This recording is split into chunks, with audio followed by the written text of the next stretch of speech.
You're going to be sending some people to jail.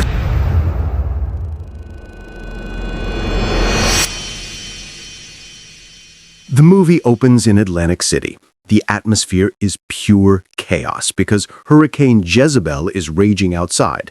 Heavy rain, gale-forced winds, flooding everywhere. It's the kind of weather that makes normal people stay in bed, but not the people here. We are immediately introduced to our main guy, Detective Rick Santoro. I'm on TV. Rick, for Christ's sake, I'm on in 30 seconds, will ya? Look at how he walks.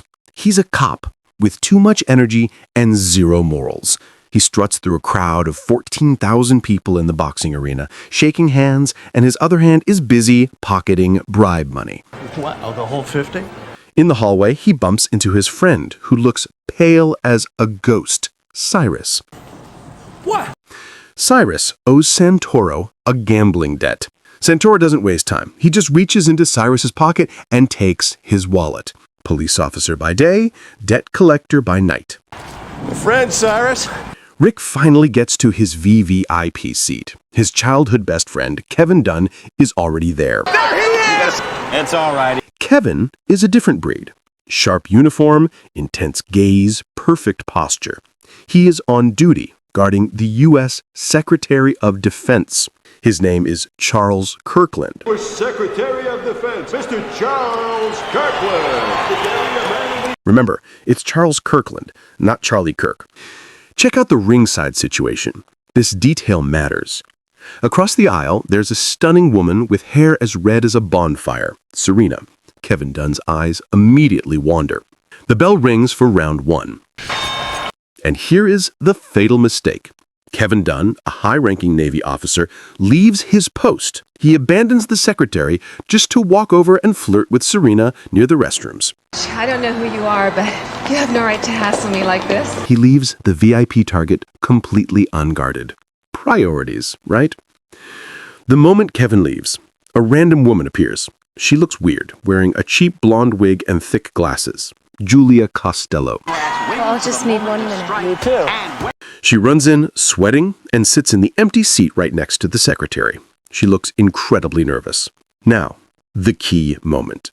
In the ring, Tyler gets hit by a soft punch. But he goes down like he was shot. A total fake KO. Rick starts panicking. My $10,000 just evaporated. At the same time, a long-haired guy, signalman, in the front row starts screaming hysterically, causing a scene to make people look at him. Rick is looking at the signalman. Kevin is flirting with the girl in the tunnel. The secretary is unwatched. Bang! You're going to be sending some people to jail. Oh! This shot is dead accurate. It hits Secretary Kirkland right in the neck. But the sniper isn't done. Bang! But this one misses. The bullet grazes Julia Costello's arm. Her blown wig flies off, her glasses going flying. Her identity is almost blown. The arena goes into chaos. 14,000 people panic. Now, watch Kevin's position.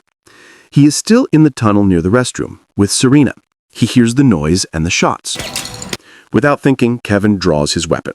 He shoots the sniper dead instantly. And this is where Kevin takes command. He runs to the head of security. His face is deadly serious. Lock all the doors, nobody leaves, this is a crime scene. Oh my God! Shut down the arena! Get on your goddamn radio right now! Rick, still in shock about his $10,000 lost, just dumbly follows his friend's orders. Rick's investigation. Things calm down slightly, but the tension is high. Rick panics in front of Rick. This is my fault. I left my post. My career is over. Rick, even though he's a crook, is loyal to him. He immediately comforts Kevin. You killed the assassin! You saved the day! You're a hero, Kevin. That's what happened, and that's how we'll spin it! Instant PR consultant. But Rick's detective instincts kick in. Something smells wrong. He starts his own investigation. Target 1. The investment boxer, Lincoln Tyler. He ain't in the mood to talk to nobody. You see where your hand is? That's a felony. Rick confronts Tyler in the locker room. Rick is furious, not about the murder, but about his money. You don't need a deal. I'm not going to say anything to anybody. You pay me back the 10 grand I lost, and I forgive you. After some pressure, he breaks down crying. Yes, I faked the KO. I was paid to dive. Who paid you? A woman. Her hair was bright red. Serena. When did you have to fall? She said when someone screams, "Here comes the pain," I drop. The potential is the bomb! Target 2. The Wig Girl. Rick hunts for Yulia using the CCTV. He sees her trying to escape through the casino. Rick runs to catch her, but Kevin is also chasing Yulia. Luckily, Rick wins. He finds Yulia in a hotel room, hiding in fear. Please help me. I need to get out of this building. Yulia Costello finally spills the beans. I'm not an assassin. I'm a data analyst. The Air Guard missile project is a fraud. The test results were all faked. I just wanted to report it to Secretary Kirkland. They put on a fireworks display for you. The Air Guard doesn't work, and the company knows the system doesn't work, but they're pushing it through anyway. Then Yulia drops a nuclear truth bomb on Rick, and I saw the killer. I was there early. I saw Commander Kevin Dunn, your friend, having a briefing in the rafters with the sniper, Tarek, with the redhead, Serena, and with the long-haired guy. Yulia saw the whole conspiracy reunion. Rick explodes. He is one of the most honorable dudes on the planet! Yeah, I know him, and you could be wrong. Rick is torn. He has to prove Yulia wrong. He drags Yulia through the service corridors to a dark, smelly maintenance tunnel. There's a small supply closet there. Back in 10 minutes, take you out through the casino. Where you go? Rick! Rick, the door's locked! Rick locks Yulia in from the outside, a manual padlock. It's the only way to keep her from being killed by Kevin. Rick runs back to the CCTV room. He needs a different angle. Let me see its tag. I need to look at this part alone. You're the man. Rick plays the flying eye tape. Oh, man. So Rick is still staring blankly at the monitor in the control room. Suddenly, a voice from the doorway, cold as ice. Don't give me that wounded look. You haven't got the face for it. Kevin explains his motive. He's bitter about an old incident, and he works for Gilbert Powell, the missile CEO now. His mission? Ensure the secretary dies so the corrupt missile project passes and he gets paid. Kevin walks closer. Listen, Rick, we can fix this. I know you need money. You just lost 10 grand on that boxer, didn't you? Kevin offers a crazy number. 300 grand? 500. 750. $1 million.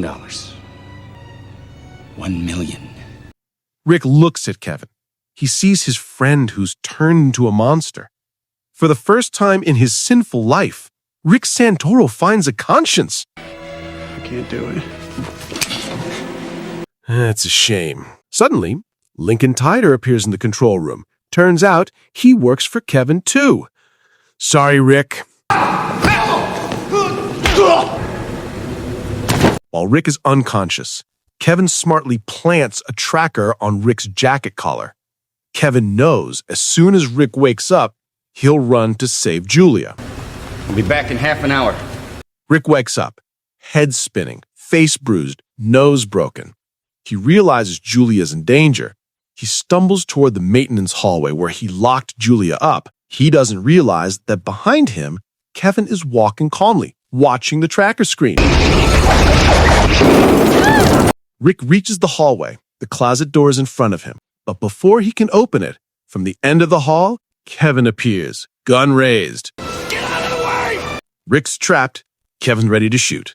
Rick sees something. There's a TV hanging in the hall broadcasting news about Hurricane Jezebel. On the TV, Rick sees a recorder broadcasting live from just outside the arena. And behind that reporter, there are dozens of police cars and ambulances waiting out the storm. Help is right behind that wall. Rick screams a code. Julia, scream! Julia hears him. She immediately starts banging on the street exit door. Help! Help me! Kevin is startled by the banging. He panics. He shoots blindly at the closet door. And a miracle, or stupidity, happens. Kevin's bullets destroy the padlock on the exit door. Cops outside, who were just sheltering, are shocked to see a door fly open and hear gunshots. They storm in instantly. Put the gun down! On the ground right now! Lower your gun now, sir! Kevin freezes. 2 cops and TV cameras are pointed at him. Tell him! For God's sake! Tell him what we got here! Ain't no we, Kevin! He realizes Rick won't protect him anymore. Rick chose to be a real cop. Because Santoro wouldn't cover for his friend, Kevin realizes there's no way out. Kevin Dunn commits suicide on national live TV. The movie's not over. The next day, Rick Santoro is hailed by the media. Wow, hero of Atlantic City. His face is everywhere. But fame is a double-edged sword. Because he's an instant celebrity, reporters start digging into his past. And what do they find? Everything. Rick's corruption, the bribes, the affairs, the illegal $10,000 bet. It's all exposed to the public. His career is toast. In the final scene, Rick, face still bandaged but in a nice suit, meets Julia on the boardwalk. This is goodbye before Rick turns himself in. Julia smiles genuinely. Thank you, Rick. Because of you, that corrupt missile project was canceled. You saved a lot of soldiers' lives. Rick just gives a bitter smile. He stares blankly at the ocean. It's funny, Rick says. I spent my whole life being a crook, and I was fine. I did the right thing just once, and I end up in jail. The end.